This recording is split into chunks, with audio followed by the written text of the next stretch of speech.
right, KTTV, welcome back. We are here at TAPS 2024, leading, leveling up and leading the way. So the biggest thing is I have Dr. Cynthia Wise, Waco ISD in the building. Oh, look. Hey, Dr. Wise, how you feeling today? I'm feeling well, thank you, and thank you for having me. Look, it is my pleasure. When we got this work out here, we always got to highlight, give people their flowers while they living, and then share all this good stuff that we got going on because we always trying to what you call that, make a path for others behind us, and somebody got to be able to get that information out. So thank you for talking about the work that you're doing today. It's a pleasure. Yeah. It's a So pleasure. now, for the people that don't know, give us a little bit of background on you and your work currently in education in Waco ISD. Well, presently I am a principal, a proud principal Yes. in Waco ISD at an elementary school, but I serve a dual role Mhm. as chief academic officer for the charter branch of Waco ISD. Okay. Okay. Wow. Man. So how do you? One school is hard enough. How do you do it with the two roles? How do you manage that? Well, Kevin, I've had so much experience Yes. with that. In my previous district, where I served for 17 years, I was the principal of an elementary school, the highest performing majority African American school in the state of Texas. Mm. I was the principal there, and because of my success there, my superintendent wanted me to go to the middle school to turn that around. Yeah. And so I didn't want to leave my school, but we were a family, we were good, Mhm. right? And children were doing very well. Yes. And so I accepted the challenge, and I said, well, why can't I do both? Yeah. And he said, well, you may be on to something. So he allowed me to do both. Yeah. So I was a principal of a elementary school and middle school simultaneously. So I'm used to, Whoa. to Whoa. doing Wait a minute. Look.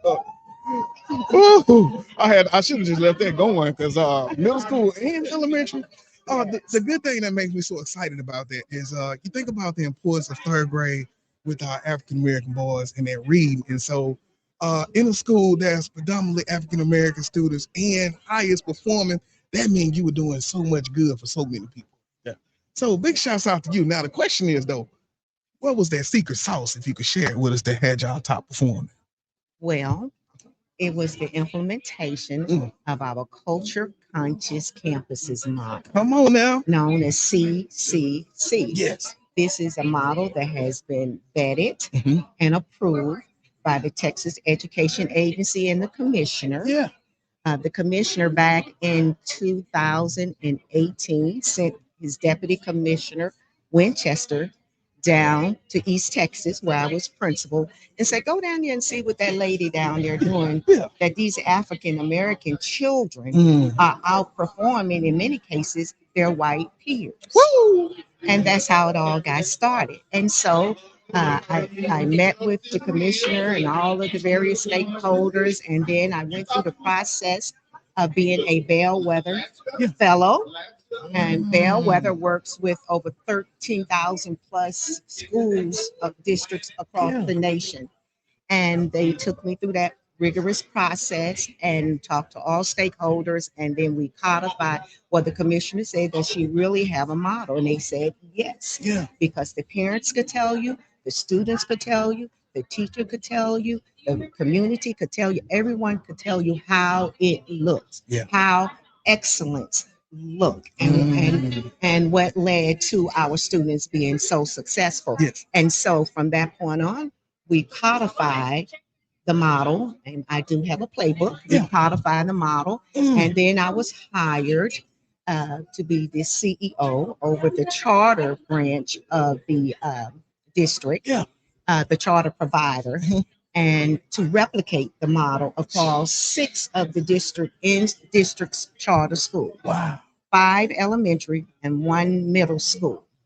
And 2 or 3 of those schools were Montessori schools. And all of the schools were IB schools, Yes. or Okay. trying to get certified as IB schools. And so, whew, wow. So CCC. CCC. And so how did you come up with the model? Like even to say, okay, I think they need this. I'm gonna take my time and put it out. Like how did that go? And how was it? Did you have a team or was this just your brainchild and you brought it to fruition? Well, no man is an island and no man stands alone. Come on Right? now. So you need a team. Yes. But I was learning. I would attend workshops and principles. We have to grow as well. You Yes. have to have a growth mindset. Mhm. And so I knew that African American students were consistently underperforming, and I knew that shouldn't be. Mhm. God didn't just say because of the color of your skin, I'm going to give you a brain less than. Yes. And so I would go and I would go to the Margaret Kilgo. I don't know if you remember Margaret Kilgo, and she was the guru in unpacking the TEKS, the Texas Essential Knowledge and Skill, for those who may not know what that is. And I would go get trained, go to various workshops, and then we would just watch our children, observe them, and then when we saw an issue, a concern, we would meet my teacher leaders, and that's how I came along with the concept of teacher leaders. Mhm. So I started teacher leaders back in 2007, and Come we on would now. meet and say, okay, what can we do to address these students' needs? Right? Because we didn't use excuses, we had results. And you couldn't come to me talking about they low, Yeah. their parents in prison, Mhm. they don't value education, they can't speak English, Mhm. all of that. Okay, those are red herrings. Yes. And I have low tolerance, no tolerance Come on now. for that at Yes. all. So my team of teachers would come to me with solutions. And from there, we would, the model, it just evolved, Yes. knowing these are best practices, Yes. research-based best practices. And we started to put the pieces of the puzzle together. But Yeah. I'm going to give a shout out to my son. And when I was talking to him, I said, oh, the Bellwether Foundation, I told him what it was. They want me to apply to become a Bellwether Fellow. And I said, what should I call this model? And he listened to what I said. He said, what about culture conscious? Mm. I said, oh, I like that. Mm. Come on now. And cultural conscious campuses evolve Yes. based upon our practice. We were consistent and we got results. Yeah. It's one thing to say you have something, Mhm. but you have to have a proof of concept. Most definitely. And our children, we were at an A school, um, my elementary school, consistently recognized by Region 7 Yeah. as a high progress, high performance schools. This was for real. And when you walk through our schools, I remember Deputy Winchester saying, this is the best school in America. I said, and you are absolutely correct. Absolutely correct. Oh, now? Majority African American children. Yeah. Our children can do it. Yes. Man, that's so powerful. So powerful. So now we got the deputy superintendent that came down. He looking at everything. I guess was that the beginning of going through TEA to get it recognized and approved? So how did that process go? And I guess what's some of the steps that you took? Well, when the deputy came down and then he interviewed me, the superintendent, board members from that district, and he reported back to the commissioner. That's the best school in America. And from there, I was called to go through the Bellwether Fellowship process. And from there, going through, that was a rigorous process for about 6 months, I believe. And then they assign you a match partner. I'm going to give a shout out to Empower Schools and Alyssa Morton, the CEO over there. Come on now. And they worked with me to codify my model. And that was another rigorous process. Yes. And so that's how it all came about. So And now, thanks to Commissioner Marath yeah, for finding me. for real. But the work led him to you. Yes, it did. Come on now. He told them to go. And, he's a very data-driven person. And so am I. Yeah. All right. But I never lose sight of the fact there are children behind the numbers. Most definitely. Okay. Most definitely. But I'm data-driven because the numbers not lying to you. They ain't lying. Men and women lie, numbers don't.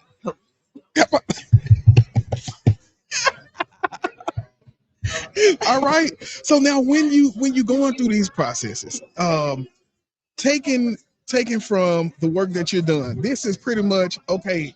I can come to your school, I can consult on this, but at the end of the day, all this stuff leads back to your name.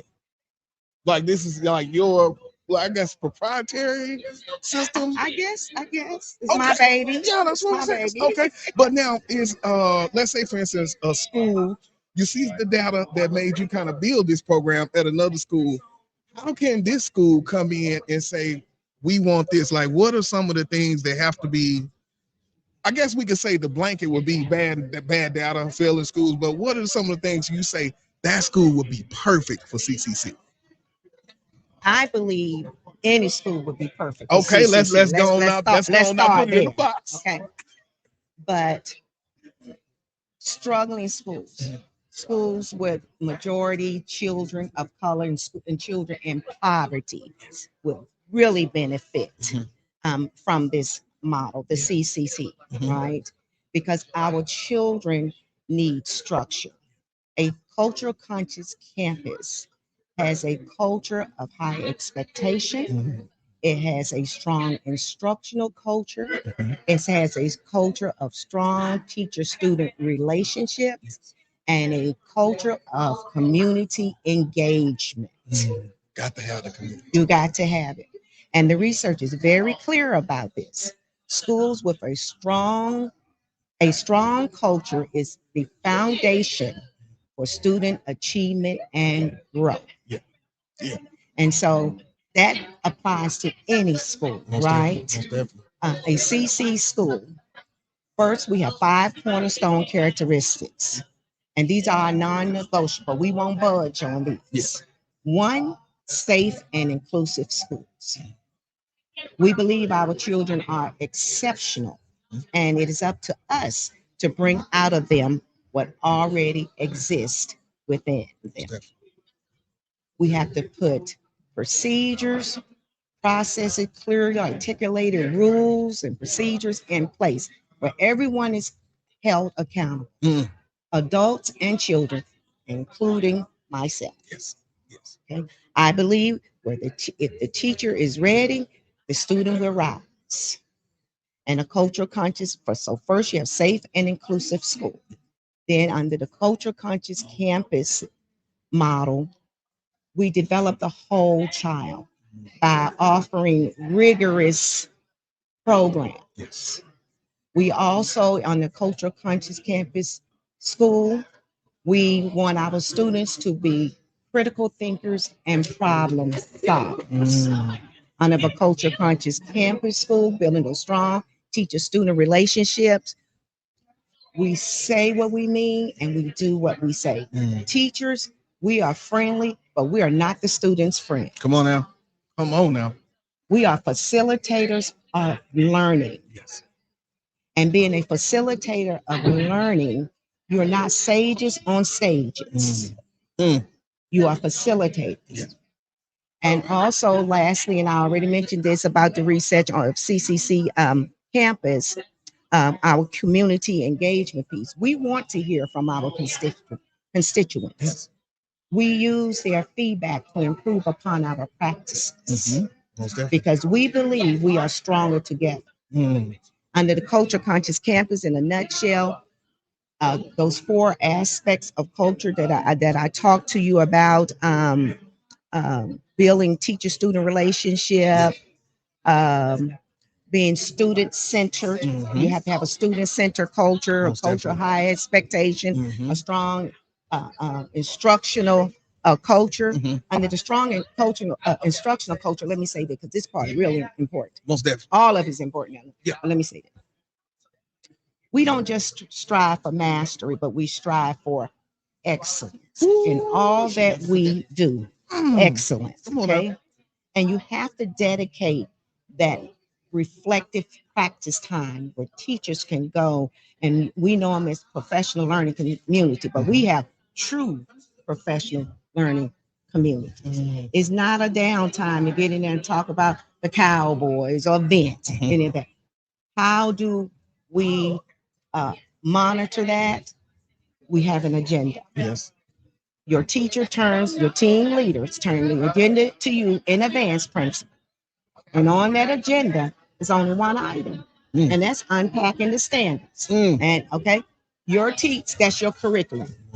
And the only way we're going to close the achievement gap, we got to teach the curriculum.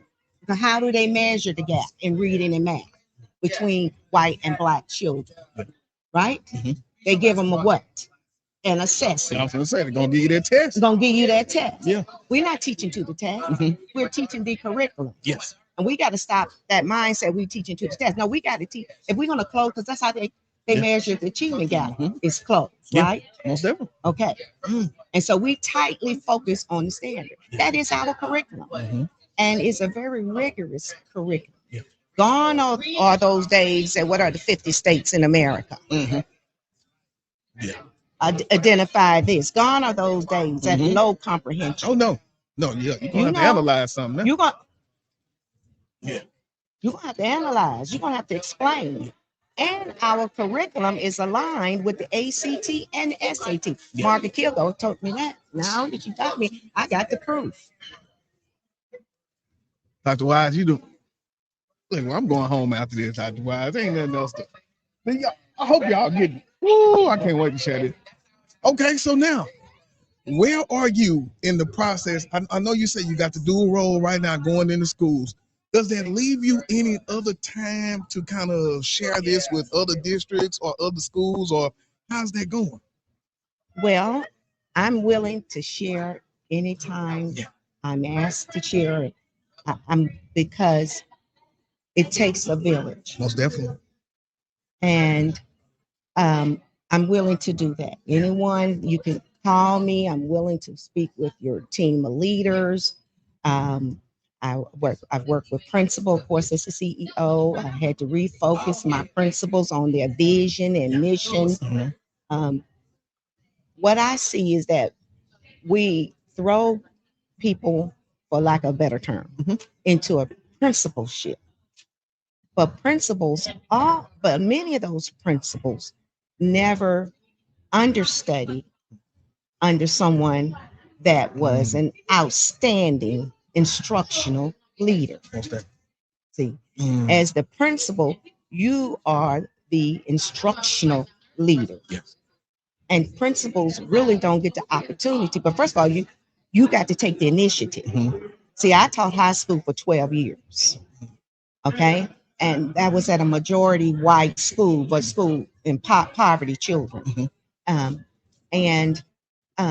I built relationship with all children, right? So I taught high school, but even when I was a high school teacher, I knew how to build those strong teacher-student relationship, but I understood I'm friendly, but I'm not your friend. Okay.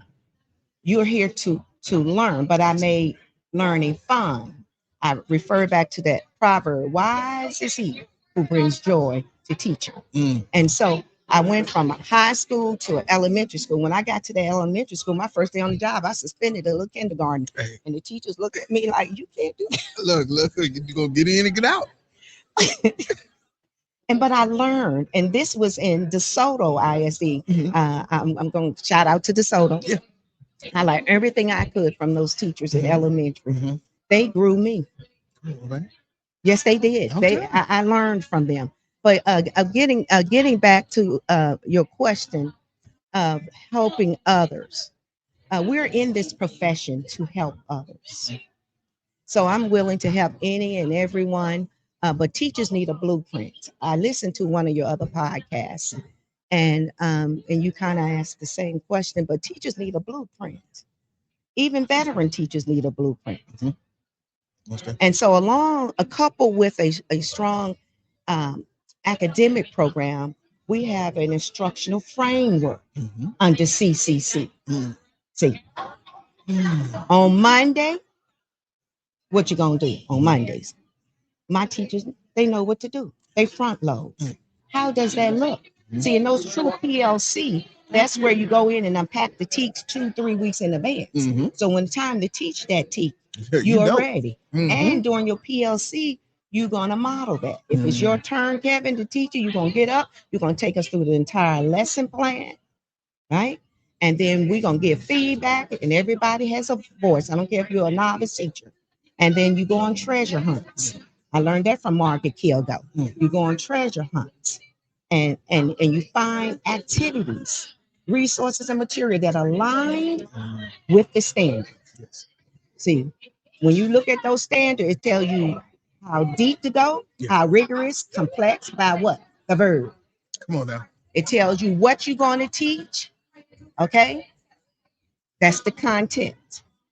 Analyze what?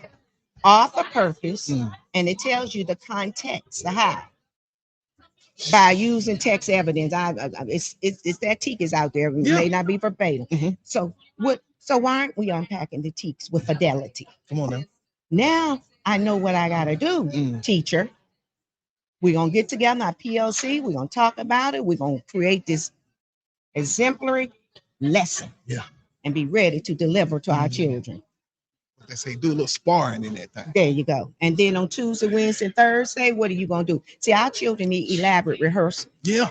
They don't come with that background knowledge. The children I work with, children pop. Come on now. They need elaborate rehearsal. It's not a one and done. Yeah. Okay, I talk author purpose, but you didn't teach it in context. You didn't teach it in context. They need elaborate rehearsal. And I can go all day about this. But look, I mean, that's what I often say. That's what the passion at though. I love but it. It's so needed. Yes. It's so needed because, like you say, in that PLC, that is where the magic should be happening. That's where those rehearsals, those exemplary should be created. Because by the time you come back out here, I need you to know where you're going and know where you want them to go. What does it look like when we do accomplish that? That's right. That's right. Come on now.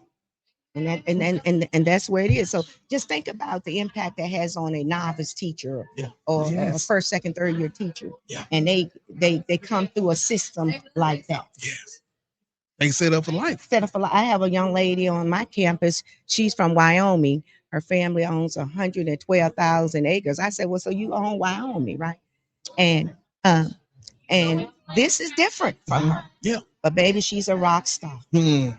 Okay. Put me in the right place. Put her in the right place. Gave her a blueprint. Work with her. Yeah. And you have to get out your office and do these walkthroughs. Okay.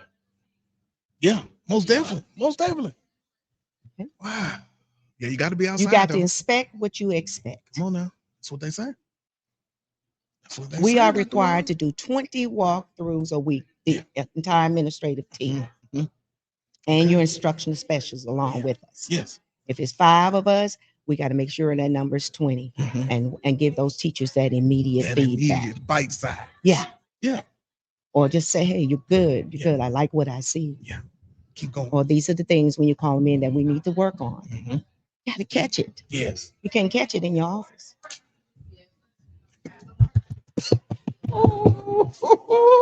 Come on now. All right. So look, how do we find you? How do we get this information? Are you on social media? Are you dropping these nuggets out in these streets? What's going on, Dr. Wise? Well, I do have a Facebook page, but not for the CCC model. But I'll be more than happy to share my email address where they can email me. Okay. And Yeah, well, okay. Classy. Yeah. Come on now. CLASSY, then the underscore sign, Wise, WISE at yahoo.com.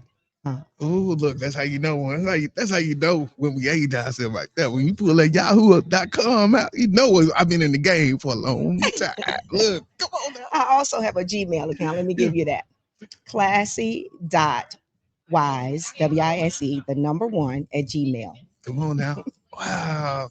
Look, Dr. Wise, everything that you dropped today was so relevant, so important, but it should be happening more than not in our schools, right? You're thinking about all those. In our district, we use a lot of the Get Better Faster model, right? We use a lot of that data-driven instruction.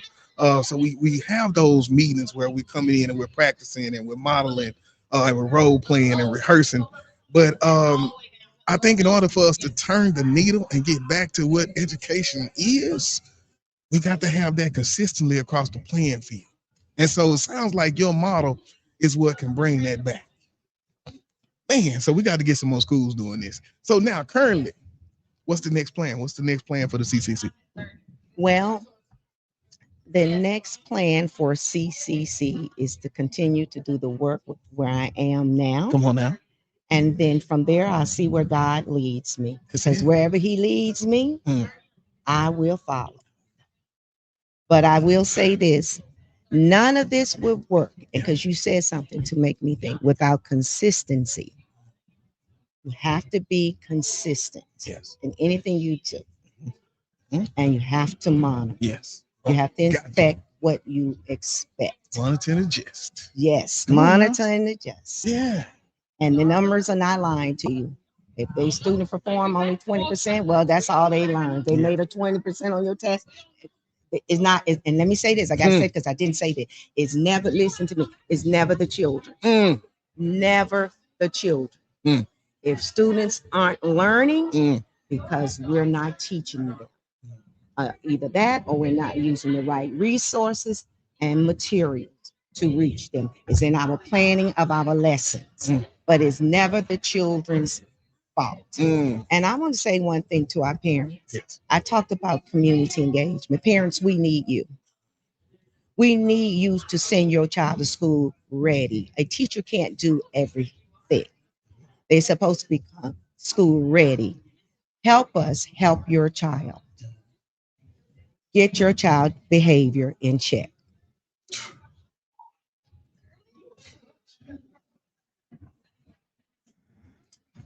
I almost just threw the whole microphone. Thank you so much, Dr. Y. I love children. Yeah. I love all children. Yeah. But today, I'm concerned about the African American child, Yes. the Black child. Mhm. We got to stop this nonsense. Yeah. It's a village. And you say it's a village, Mhm. then work with the school. Yes. Work with the schools. Come on And now. we'll work with you. I promise you that. Yeah. When I first went to the school where I am now, I take the tough assignments. Yeah. I say I'm a glutton for punishment, but I love it. Why? Because that's where the need is. Yeah. I was called everything but the child of God, but now I'm being hugged. I love you. I don't even see them anymore, only when I need them. Because they trust you now. They know. There you go. Yeah. There you go. And you know what? I didn't lower my standards. I kept my expectations high. That's it. You I got didn't to. lower them because you cussed me out. Yeah. No, I didn't. Yeah. And now they all is well. Our babies are like soldiers around now. They learn deep That's it. learning. See, because you can't drive to deep learning where there's no structure, Yes. where there's no order, ain't no learning, not no deep learning No. going on. No, because you manage it most of the time. There you go. Yeah. Come on now. Look. All right, y'all. Dr. Wise, this is the last time. I know you talk to the parents. Time is coming up. We got aspiring principals that's coming into the game, aspiring leaders. Give us one thing that you would say to be able to work towards creating a school like you did, even in DeSoto. Well, principals, you have to focus on your vision and mission in order to carry out your district's goals and objectives. Okay? You have to have a plan, a strategic plan of action. Set your standards high and don't lower your standards because of the pressure. And be consistent. When you go into a school, you go into the school to transform and uncover those practices and structures that and mindsets that fosters innovation and excellence. Identify those things. What works, keep it. What doesn't work, throw it out. And you can't chase every program out there. You find that is research based. I can name several programs that we use that's research based, and I will say we use Reading Horizon for reading. And I think the state has done an excellent job. We're HB3, so we're digging in to get all children reading on grade level by third grade. Most definitely. Right, but it's no good if you're not in and out of those classrooms to inspect what you expect. Most definitely. So you got to know if they implementing it with fidelity. You can't know unless you go see. Yeah. Right. And once you get the results, the results. So be that type of principal where You know who you are and stay true to that. Keep your standards high. Keep them high. Have a culture, a strong instructional culture, have a culture of high expectations for everyone, including yourself. Have a culture of community engagement and a student, number one, a student centered culture. See, it's not about me and it's not about you. It's about these children. It's about our children. They can learn. They will learn. These children now, when I mom, now they speaking with authority. They come to me. Can I do this? Can I do that? I want to run this. Can I a business proposal by you? Okay. Trust. And community. Bring in your community. I say that culture of community engagement. Where I am now in Waco, we have 34 community partners at that one school. Yeah. It's big. We have Lean on Me Monday, where the Divine Nine comes in. Come on now. Where the Divine Nine comes in on Mondays and work with our fifth graders. Yeah. Not on teaching them to read, but reading strategy, how to comprehend, how you dig into a passage and get that text evidence. Lean on me. Lean on me. Divine Nine. Well, y'all, I think that's a wrap on that one. We might shut it, Mr. Dave. We're gonna shut it down after this. It's up. It's over. She shut the podcast down. Hey, no, I just. Hey. Woo! Look, Dr. Wise. I want to say thank you for stopping by the table, giving us some of this good information, something that we can take and put in our bags and go use right now. I look forward to what you got going with the CCC. I'm pretty sure that right now, Waco, next stop, ain't no telling. Ain't no telling. But I love the passion. I love what you're doing. I agree.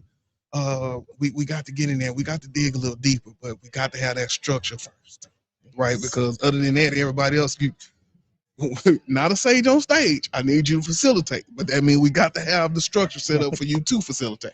Yes. Yes. So thank you so much. Thank you. It's an honor and a pleasure. All right. Thank you so much. All right, y'all. This is KT. We are here at TAPSY 2024. We are leveling up and leading the way. Y'all heard Dr. Wise. Look, wait a minute. Let's look at some of our comments here. What you say? Miss Fangy say, preach. Oh, so she already know.